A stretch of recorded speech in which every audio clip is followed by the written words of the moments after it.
Namaste, beautiful souls. Welcome back to my channel. In my last video, I spoke briefly about my spiritual experiences and reflections. My spiritual path has been evolving for a few years now, and it's brought me so much peace, purpose, and clarity. I think it's time to share how it all began and how far I have come. So let's start from the very beginning. Back in June 2020, during the pandemic, do you remember that time when the world was pretty much on pause? Now, like most people, I was struggling with stress and anxiety due to the virus and lockdowns.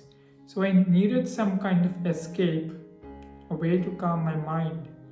That's when I turned to meditation. At first, it was just about finding inner peace, and honestly, I didn't expect much from it. But the more I meditated, the more I began to look forward to those moments of stillness. It was as if I'd found a way to escape the chaos, if only for a few minutes a day. That was all I needed. Little did I know that meditation would become a part of my life. I started going deeper into spirituality. I remember being curious about all these fancy spiritual terms, like chakras, energy work, mindfulness. And as I practiced these, I felt such a tiny shifts in my energy and perspective. But the real turning point came at the end of 2021. I was looking through my old bookshelf when I found an old copy of the Bhagavad Gita tucked away in a corner.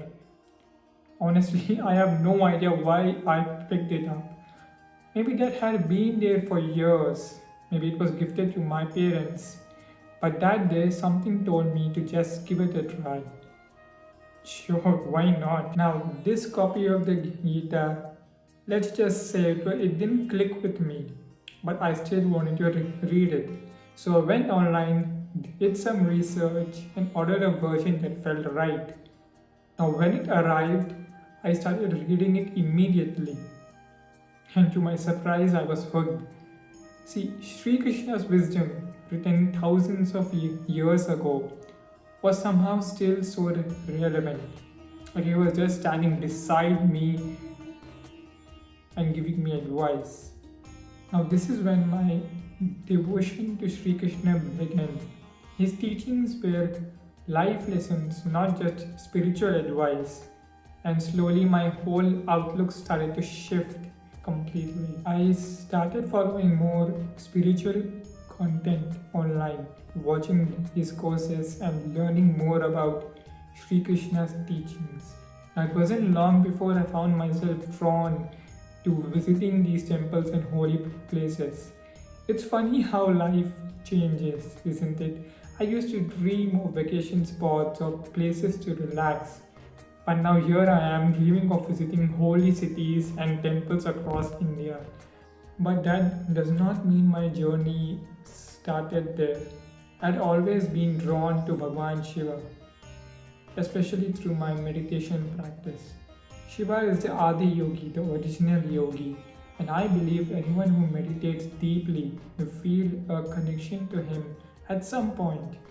But my devotion to Krishna didn't replace my respect for Shiva. In Sanatan Dharma, all deities are manifestations of the same divine energy, the Brahman. So in my heart, I honor all forms of the divine. As I continued down my spiritual path, I started exploring different practices. Each day I tried to be more present, to let go of my distractions and just be. I also learned to transform negative emotions, anger, resentment, envy, into something more positive. I'm not perfect, but these practices have helped me grow. Very recently, I even became a level 1 Reiki practitioner and have started learning about energy healing. I'm not yet doing healing for others yet, but I am looking forward to continuing the practice and see where it leads me. And just last month, I started learning about numerology, which has been surprisingly accurate and insightful. See, here's the thing about spirituality, it's not always a straight path. Sometimes life pulls you away from it, it pulls you in all directions.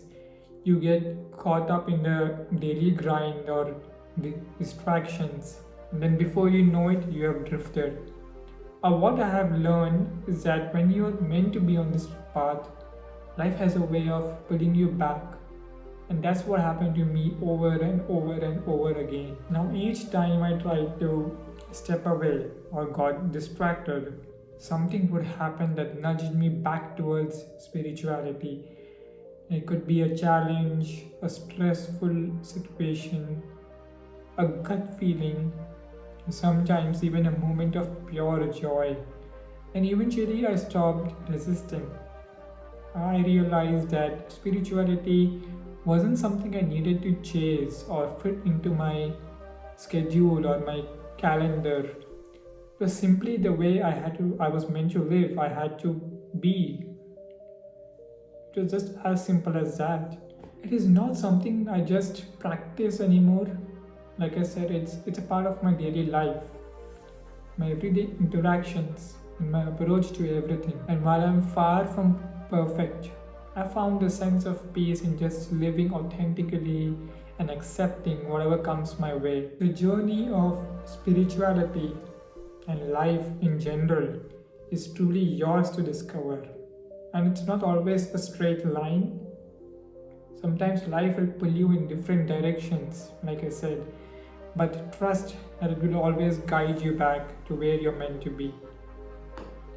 Thank you for being here with me and for listening to my story.